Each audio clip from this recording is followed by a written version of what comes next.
Guys, this is Jamil Cruz, and this is Leaders Make Leaders. The team of action is the community. And I'm coming to you guys again from the road.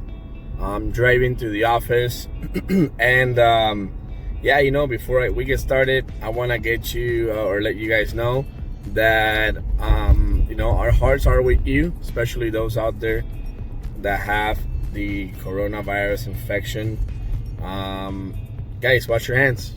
Wash your hands, watch where you're going, watch where you're doing. I'll quote the president: practice social separation or social distancing, the way that they're using. And yeah, be safe, guys. Be safe out there. If you don't have to go out, go out. Because the reality is this: we cannot be controlled by our fears. We really can't. We gotta be safe. I agree with that. We have to make sure that our families are safe and that we prepare. But don't let fear control the things that you want to accomplish. Okay? And with that, let's go ahead and get started.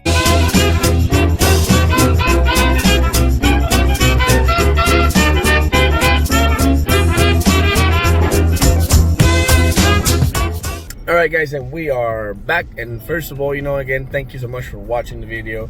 If you like what you're going to be hearing today, make sure that you drop a like and you subscribe. There's a button notification somewhere on the screen that you have to click so you can get more videos as we upload them.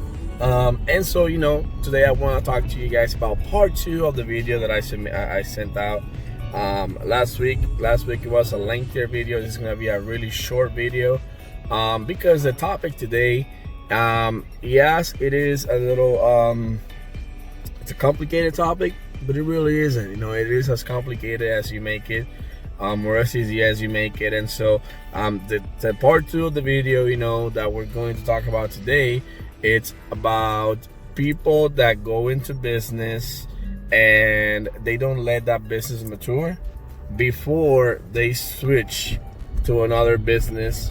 And this is true more than anything in network marketing companies, where people come in and then they come into a system, they don't quite understand the system in that company, and then a few months go by, sometimes even a few years go by, and then people maybe don't really have the success that they were looking for, or maybe they have succeeded but not at the level that they thought they would.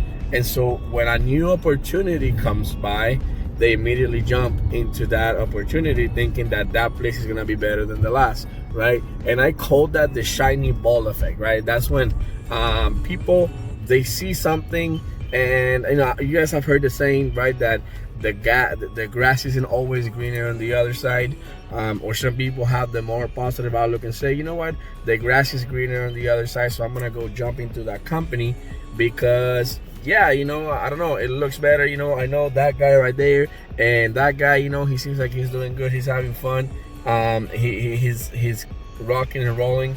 And look, guys, what happens is when you start a new business, you're excited, right? You're out there, you're hustling, you're working your tail off, you're telling people how great it is, and guess what? That's what people buy into. They buy into your excitement. The founder of our company, he used to say, when he was engaged, and he's still engaged, but he used to say that most people out there, they have the ability to be excited for a day. Some have excited to be excited for a month. Some have the ability to be excited for a year. But a very few people have the ability to stay excited until the job gets done. Sorry about that, I kind of twisted it. And that's the secret between the people that succeed and the people that don't.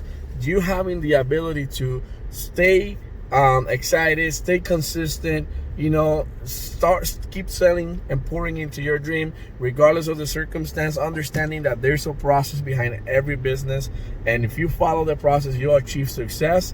That right there in and of itself is the biggest skill that you could acquire in this 2020. Having the ability to stay excited and understanding that yes, there's a process that you have to follow, and if you follow it to the T, then you will succeed. You know, this is kind of like you know, for us dads, you know, I'm a dad, I got 2 kids, and sometimes we gotta put things together for our children, like, I don't know, like their beds or their other furniture.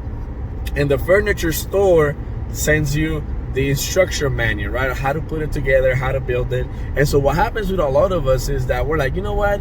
I don't need that instruction manual. I'm just gonna throw it away, and I'm just gonna do it my way because I know how to put it together, right? I don't know. For us, man, a lot of times it's just the ego of being man, right? That macho thing where you say, you know what? I can do it. I don't need no help. And that happens in business to so many people, where they come in and then all of a sudden they throw away the instruction, they want to do their own thing, and then they end up failing, and they turn around and they blame the company. Guys, don't be dumb. You know, when there's success somewhere, there is something that happened in the past that you could copy or mimic, and you will have the same result or a very similar one. And so, guys, you know, that right there, you know, it's the topic for today.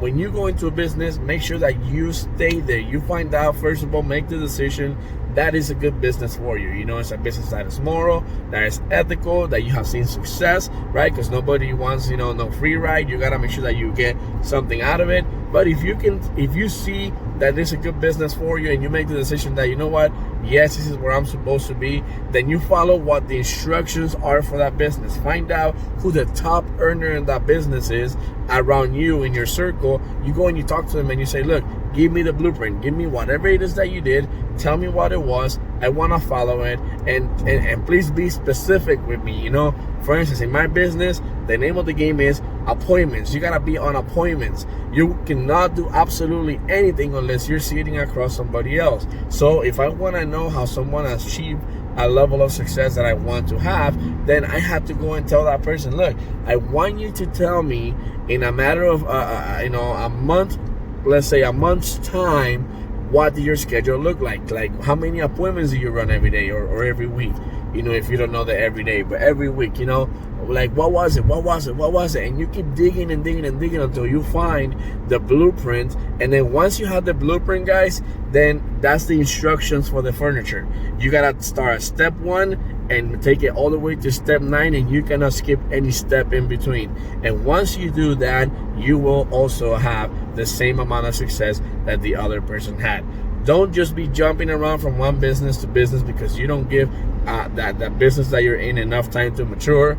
You know, figure out if it's for you, and if it's for you, stick to it like a post stamp.